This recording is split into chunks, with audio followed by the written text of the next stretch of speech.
we learn the language. Travel. He talked with an uncommon animation of travelling into distant countries, that the mind was enlarged by it, and that an acquisition of dignity of character was derived from it. And Johnson's kindness.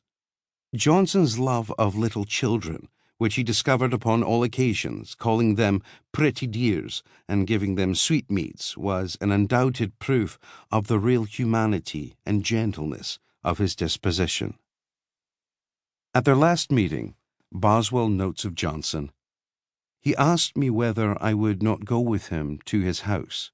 I declined it, from an apprehension that my spirits would sink. He called out, 'Fare you well,' and without looking back, sprung away with a kind of pathetic briskness." Samuel Johnson died on December 13, 1794. James Boswell, in ill health in his later life due to years of profligate behavior and drinking, died on May 19, 1795, at the age of 54.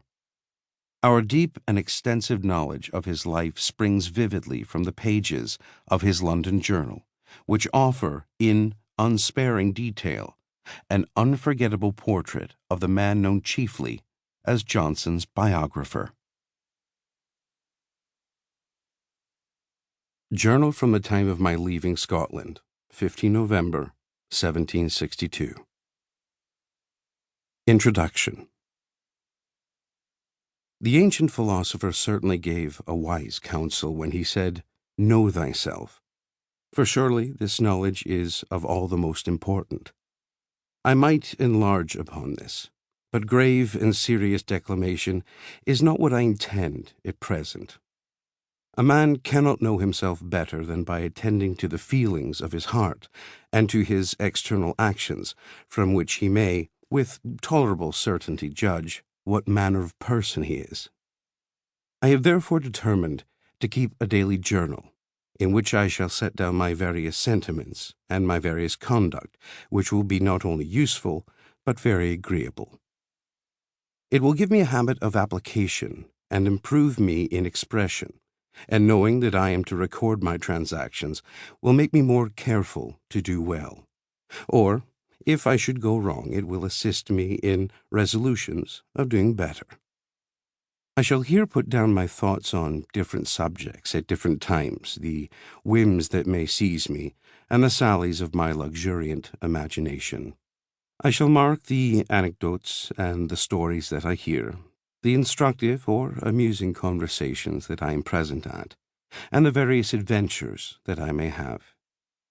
I was observing to my friend Erskine that a plan of this kind was dangerous, as a man might, in the openness of his heart, say many things and discover many facts that might do him great harm, if the journal should fall into the hands of my enemies, against which there is no perfect security.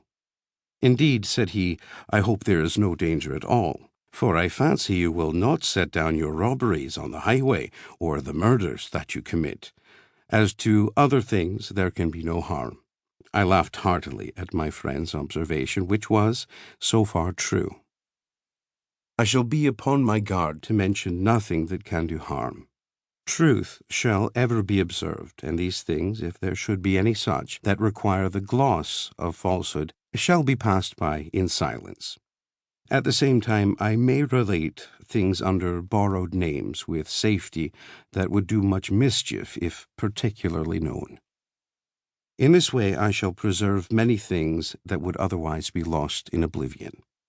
I shall find daily employment for myself, which will save me from indolence and help to keep off the spleen, and I shall lay up a store of entertainment for my afterlife.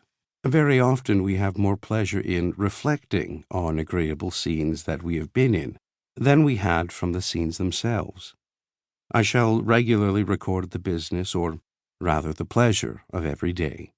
I shall not study much correctness, lest the labor of it should make me lay it aside altogether. I hope it will be of use to my worthy friend Johnstone, and that while he laments my personal absence, this journal may in some measure supply that defect and make him happy. Monday, 15 November.